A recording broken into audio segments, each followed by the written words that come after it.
ॐ वसुदेवसुतं देवं कंसचाणूरमर्दनं देवकी परमानन्दं কৃষ্ণং বন্দে জগদ্গুরুম। সকলের উদ্দেশ্যে প্রীতিপূর্ণ নমস্কার ও শুভেচ্ছা জানাচ্ছি। শুরু করছি আজকের অনুধ্যান, বিষয় গীতার বাণী, একালের যুব সমস্যার সমাধান, পর্ব 4। আজকের আলোচ্য সমস্যা অতৃপ্তি, ডিসস্যাটিসফ্যাকশন। একালে ছেলেমেয়েরা তারা সর্বদা অতৃপ্তিতে ভোগে। তাদের ডিজায়ার যেমন লাগাম ছাড়া, তেমনি ডিসস্যাটিসফ্যাকশন ও অন্তহীন। জগতের সিংহভাগ লোক বস্তুবাদী বা ভোগবাদী। তারা মনে করেন যে উপভোগী আনন্দের উৎস, তাই তারা পছন্দের ভোগ্যবস্তু যেন তেন প্রকারেণ সংগ্রহ করে, ভোগ করে, ব্যবহার করে।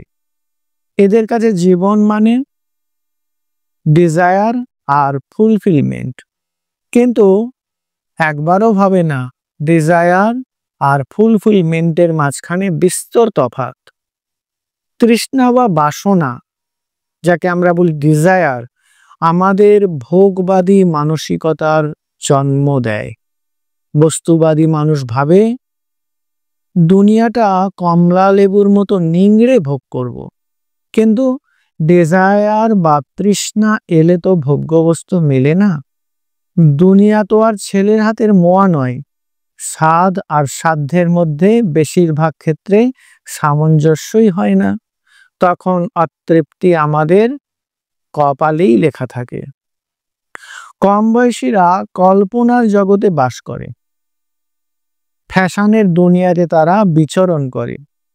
বিজ্ঞাপনী ব্র্যান্ডেড কোম্পানির লেটেস্ট মডেলের পোশাক, জুতো, বাইক, ঘড়ি, মোবাইল তাদের অত্যন্ত আকাঙ্ক্ষণীয়। ভাবে এগুলি পেলেই মনে হয় তারা তৃপ্ত হবে, তারা সন্তুষ্ট হবে, তারা ফুলফিলমেন্ট অনুভব করবে। কিন্তু চাহিদা পূরণ হলে নতুন চাহিদার আবার জন্ম হয়। আবার পছন্দের জিনিস ব্যবহার করতে করতে অনেক সময় হতাশা গ্রাস করে। সুতরাং না পেলেও কষ্ট, আবার পেলেও কষ্ট। অর্থাৎ অতৃপ্তি এদের নিত্য সঙ্গী। ফুলফিলমেন্ট আর হয় না তাদের। আসলে গীতার মতে জগৎটাই তো দুঃখময়। অনিত্যম অসুখম ইমম লোকম। যে কোনো লেটেস্ট মডেল ওল্ড হতে আর কদিন বাকি থাকে। এই লেটেস্ট বেরোলো, দুদিন পরে ওটাই ওল্ড হয়ে গেল, আবার নতুন করে লেটেস্ট বেরোলো।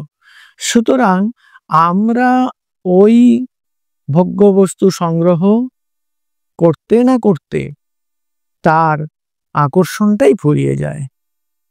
সোশ্যাল মিডিয়া নিরন্তর ডিজায়ার বাড়িয়ে দিচ্ছে, সেই সঙ্গে ডিসস্যাটিসফ্যাকশনটাও বাড়াচ্ছে। এখন উপায় কি তাহলে? ডিজায়ার হলেই ফুলফিলমেন্ট হবে এমন তো নয়, তেমনি আবার ফুলফিলমেন্ট হলেই যে স্যাটিসফ্যাকশন হবে সেটাও নয়। সুতরাং সন্তোষের মনোভাব গড়াটা অত্যন্ত জরুরি। প্রাচীন ভারতে বিখ্যাত এক রাজা ছিলেন, তার নাম যযাতি। ভোগের প্রতি তার তীব্র আকর্ষণ ছিল। একবার তিনি অবৈধ ভোগে লিপ্ত হয়ে পড়লেন। ফলে তিনি অভিশপ্ত হলেন, আর এইটি ছিল তার ভবিতব্য। যৌবনে তিনি হলেন জরাগ্রস্ত। এটাই তার প্রতি অভিশাপ যে তুমি যৌবনে জরাগ্রস্ত হয়ে পড়ো। কিন্তু হলে কি হবে? তখনও তো তার ভোগ বাসনা মেটেনি। তাই সাপ মুক্তির জন্য শুক্রাচার্যকে তিনি ধরে পড়লেন। শুক্রাচার্য বললেন, এ সাপ ফলবেই, কিছু করার নেই। তবে হ্যাঁ, তুমি যদি কারোর কাছে যৌবন ধার নিতে পারো আর তাকে যদি জরাটা দিতে পারো তাহলে হতে পারে, তাহলে তুমি তার যৌবনটি ভোগ করতে পারবে। বেচারা যযাতি তাই চেষ্টা করতে লাগলো।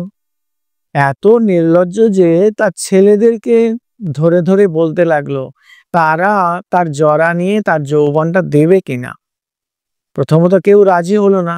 একজন পুত্র, তার নাম পুরু, সে কিন্তু রাজি হয়ে গেল। আর তিনি তখন তার কাছ থেকে যৌবন নিয়ে প্রায় 1000টা বছর ধরে তিনি যৌবন সুখ উপভোগ করলেন। কিন্তু শেষে তার কিন্তু তৃপ্তি হলোই না, সেই অতৃপ্তি, সেই ডিসস্যাটিসফ্যাকশনটা রয়েই গেল। সেই রাজা যযাতি তিনি দুটি অসাধারণ উক্তি করেছিলেন। ভারতীয় ভাবনার জগতে সেই উক্তি দুটি খুব গুরুত্বপূর্ণ। তো উক্তি দুটি আমরা জেনে নেব। তিনি বলেছিলেন, ন জাতু কামো কামানাম উপভোগেন সাম্যতি হবিষা কৃষ্ণ বর্তম এব ভূয় এবাভিবর্ধতে। এর অর্থ কি? বলছেন কাম উপভোগের দ্বারা কখনো তৃপ্তি লাভ হয় না। ঠিক যেমন ঘি ঢেলে কখনো আগুন নেভানো যায় না। ঘি ঢেললে কি হয়? আগুন তো নেভেই না, বরং উত্তরোত্তর আগুন বাড়তে থাকে। ঠিক তেমনি আমরা যত ভোগ করি ততই ভোগের আকাঙ্ক্ষাটা উত্তরোত্তর বাড়তে থাকে। আর তিনি আরো একটি কথা বললেন, ইয়াত পৃথিব্যাম ব্রীহি জাবম হিরণ্যম পশবস্ত্রেয় একস্য ওপি না পর্যাপ্তম তস্মাৎ তৃষ্ণাম পরিত্যজেত। এর অর্থ কি? এর মোটামুটি অর্থ এরকম যে এই পৃথিবীর যত শস্য, যত পশু, যত মূল্যবান সম্পদ আছে, সবগুলি যদি একজনকে দেওয়াও হয় তাহলেও তার সেটা পর্যাপ্ত বলে বোধ হবে না, যথেষ্ট বলে মনে হবে না। সুতরাং তৃষ্ণা পরিত্যাগ করাটা খুব দরকার। আর তৃষ্ণা পরিত্যাগ করে আমাদের সন্তুষ্টির মনোভাবটি গড়ে তুলতে হবে। আসলে তৃষ্ণা এমন একটা বস্তু, সেটি তার নাগাল আমরা কখনো পাই না। এ যেন মরুভূমিতে মরুদ্যানের পিছনে দৌড়ানোর মতো। তৃষ্ণা সর্বদা ক্রমবর্ধমান। ভোগের পিছনে যে দৌড়, সে দৌড়ের তো কখনো শেষ হয় না। তাই আমাদের সন্তোষের মনোভাবটি গড়ে তুলতে হবে, এটাই জরুরি। সন্তোষী সম্পদ। ভগবান বুদ্ধ বলছেন সন্তোষী শ্রেষ্ঠ সম্পদ, সেটি পরম ধন। ভগবদ গীতায় আছে এই যদৃচ্ছা লাভ সন্তুষ্টি মনোভাবের কথা। আর এই সন্তোষী সুখের লক্ষণ। যদৃচ্ছা লাভ সন্তুষ্টি সন্তোষঃ সুখ লক্ষণম। যা পেয়েছি তাতে খুশি থাকাটাই সন্তোষ, আর এটি সুখের লক্ষণ। নইলে অসন্তোষ আমাদের সবসময় টিকে থাকবে। অভাব বোধ নিয়েই আমাদের বেঁচে থাকতে হবে। এ তো একটা মানসিক দারিদ্র্য, কৃত্রিম দারিদ্র্য। এ দারিদ্র্য তৈরি করা দারিদ্র্য। অভাব বা প্রয়োজন মেটানো যায়, কিন্তু অভাব বোধ নয়। চাহিদা কখনো পূরণ করা যায় না। আমাদের অভাব হয়তো নেই, কিন্তু অভাব বোধটা তীব্র। শ্রীরামকৃষ্ণের জননী, তিনি তখন আছেন দক্ষিণেশ্বরে। মথুরবাবু মন্দির এস্টেটের মালিক। তিনি শ্রীরামকৃষ্ণকে দেবতার মতো ভক্তি করতেন, কিন্তু তার ইচ্ছা সত্ত্বেও তিনি তার ঐশ্বর্য দিয়ে তার প্রভুর সেবা করতে পারেননি। তাই তিনি ভাবছেন যদি প্রভুর জননীর একটু সেবা করা যায়। তাই তিনি তাকে ধরেছেন, অর্থাৎ চন্দ্রামণি দেবীকে ধরেছেন। বলছেন যে ঠাকুমা, আমার কাছ থেকে তোমার কিছু নিতে হবে, তুমি কি চাও বলো তো। তো চন্দ্রামণি দেবী বলছেন, বাবা তুমি তো আমাদের সবই দিয়েছো, সমস্ত ব্যবস্থাই তো করো, আবার নতুন করে কি চাইব। কিন্তু মথুরবাবু তিনি নাছোড় বান্দা। তিনি বললেন, না ঠাকুমা, তোমাকে কিছু নিতেই হবে। যদি আজ না পারো কাল বলো। পরের দিন আবার তাকে ধরেছেন মথুরবাবু। তিনি বললেন যে বাবা, আমার তো দেখছি সবই আছে, তবে হ্যাঁ, আমার দোক্তা পাতা কমে গিয়েছে, তুমি আমায় 2 পয়সার দোক্তা পাতা কিনে দিতে পারো, অর্থাৎ তামাক পাতা। একথা শুনে মথুরবাবুর চোখে জল এসে গেল।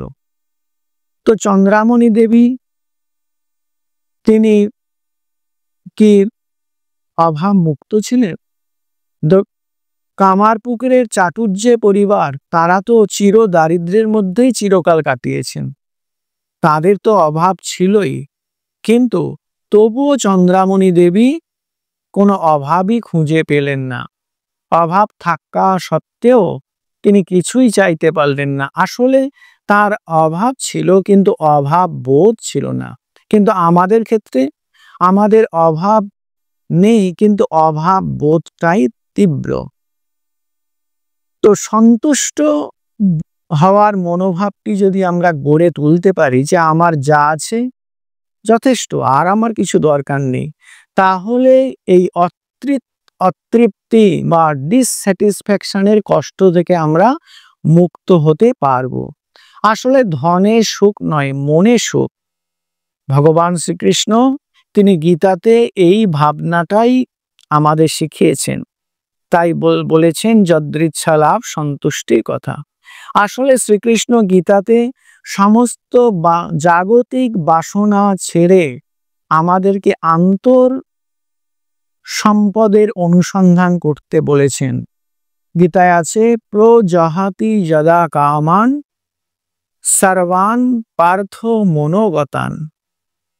সেখানে বলা হচ্ছে যে যিনি মনের সমস্ত কামনা পরিত্যাগ করেছেন আর আত্মনি এব আত্মনা তুষ্ট, নিজের মধ্যে আনন্দের নির্ঝরের অনুসন্ধান করেছেন, নিজের মধ্যে আন্তর সম্পদের সন্ধান পেয়েছেন।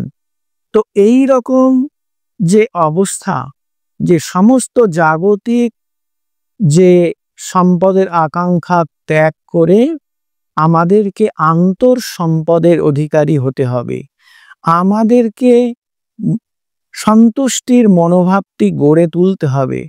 কোনো কিছু আমাদের অন্তরের যে কৃত্রিম দারিদ্র, সেই কৃত্রিম দারিদ্রই আমাদেরকে ওই অতৃপ্তি বা ডিসস্যাটিসফ্যাকশনের মধ্যে ফেলে দেয়। আমরা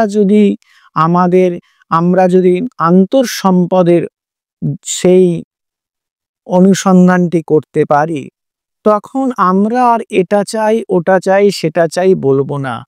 আমরা তখন এই অন্তরের দারিদ্রটাকে প্রকট করে তুলব না। আমরা আসলে তখন আত্মকাম হয়েছি, আত্মকাম হয়েছি, আমরা অকাম হয়ে পড়েছি। আমাদের আর কোনো কামনা নেই। কেন? আমরা মনে করি আমাদের সব আছে।